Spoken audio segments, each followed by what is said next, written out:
He was a popular American author. He wrote the book Think and Grow Rich. He's Napoleon Hill, and here are her top 10 tools for success.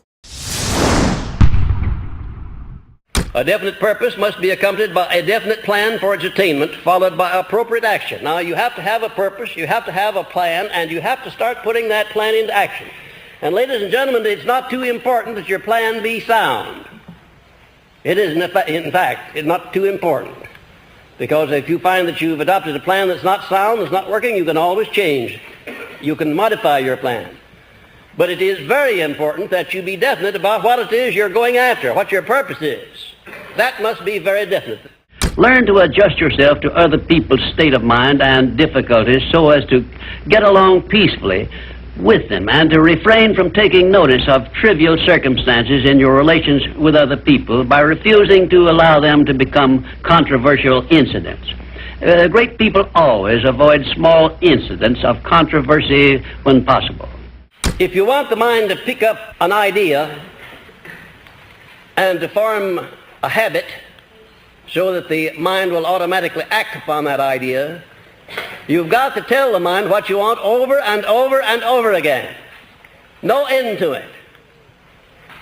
When Mr. Coué came over here some years ago with his famous formula, day by day in every way I'm getting better and better, he cured thousands of people, but a very great number more than that he didn't cure. And I wonder if you would know why.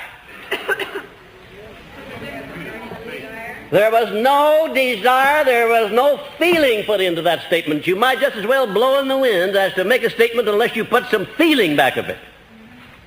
Unless you believe it.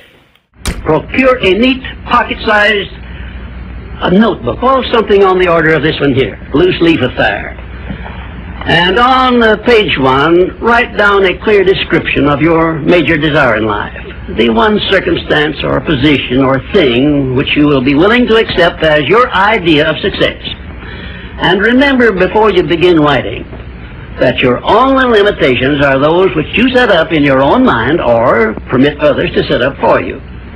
And 2, on page 2 of your notebook, write down a clear statement of precisely what you intend to give in return for that which you desire from life.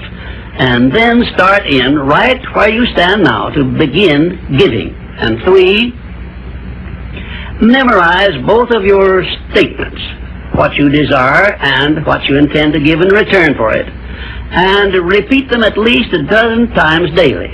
And always end your statements with this expression of gratitude for the blessings with which you were gifted at birth. Any dominating desire, plan, or purpose which is backed by that state of mind known as faith is taken over by the subconscious section of the mind and acted upon immediately. I don't know for sure, ladies and gentlemen, but I suspect that there's a relatively small number of people in the world at any one time who understand the principle of faith, who really understand it and know how to apply it. And even if you do understand it, if you don't back it up with action and make it a part of your habit life, you might just as well not understand it. Because faith without deeds is dead. Faith without action is dead. Faith without absolute positive belief is dead. I don't know how you're going to get any results through believing unless you put some action back of that belief.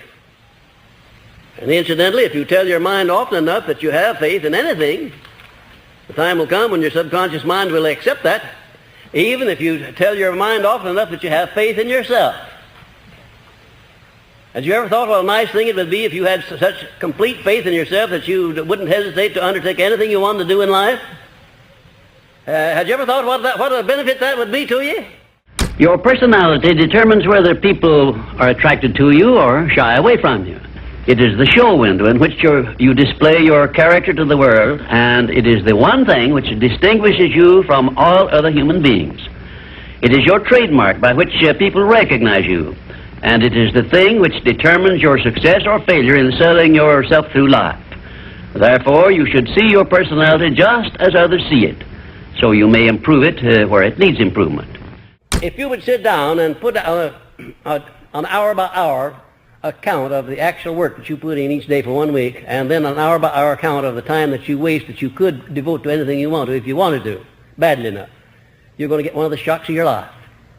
We're not efficient. You know, you have about 8 hours to sleep and about 8 hours to earn a living, then have 8 hours of free time that you can do anything that you want to with here in this country where we live. And then definiteness of purpose makes one more alert in recognizing opportunities related to the object of one's major purpose. And it inspires the courage to embrace and act upon those opportunities. Now, we all see opportunities almost every day of our lives, which, if we embraced them and acted upon them, could benefit us. But there's something in us that we call procrastination. We just don't have the will, the alertness, the determination to embrace opportunities when they come along. But if you condition your mind with this philosophy, you'll not only embrace opportunities, but you'll do something better. What could you do better than embrace an opportunity? Make the opportunity. That's the idea. Success is something which has to be planned, and success is something which has to be earned in advance. True, there is such a thing as luck, but just remember that luck is something you can create for yourself if you know the rules and follow them just as I give them to you. Remember, too, that success in the higher brackets of achievement is something that can be had only by taking others along with you. And the best definition of success, which I know, is this. Success is the knowledge with which to get whatever you want from life without violating the rights of others and by helping others to acquire it. The very minute that you decide upon something, you know that's what you want, you know you're going to do it, all of these negatives that have been bothering you, they pick up their baggage and get out. They just move out. They can't live in a positive mind. Can you imagine a negative frame of mind and a positive frame of mind occupying the same space at the same time? Could you imagine that? No, you can't, because it can't be done. And did you know that the slightest bit of a negative mental attitude is sufficient to destroy the power of prayer? Did you know that the slightest bit of a negative mental attitude is sufficient to destroy your plan, whatever it is you're doing, carrying out your definiteness of purpose? You have to move with courage, with faith, with determination in connection with carrying out your definiteness of purpose. Whatever the mind can conceive and believe, the mind can achieve. Isn't that a profound statement?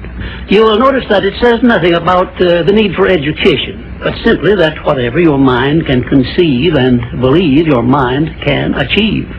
Now, if you want evidence that the mind can achieve whatever the mind can conceive without the benefit of formal education, you only have to remember that Thomas A. Edison conceived the idea of becoming an inventor and lived to become the world's greatest scientist in the field of invention with only 3 months of common school education. Thank you so much for watching. I made this video because business asked me to. So if there's a famous entrepreneur that you want me to profile next, leave it in the comments below and I'll see what I can do. I'd also love to know which of Napoleon Hill's top 10 rules you love the most. Leave it in the comments. We're going to join in the discussion. Thank you so much for watching. Continue to believe, and I'll see you soon.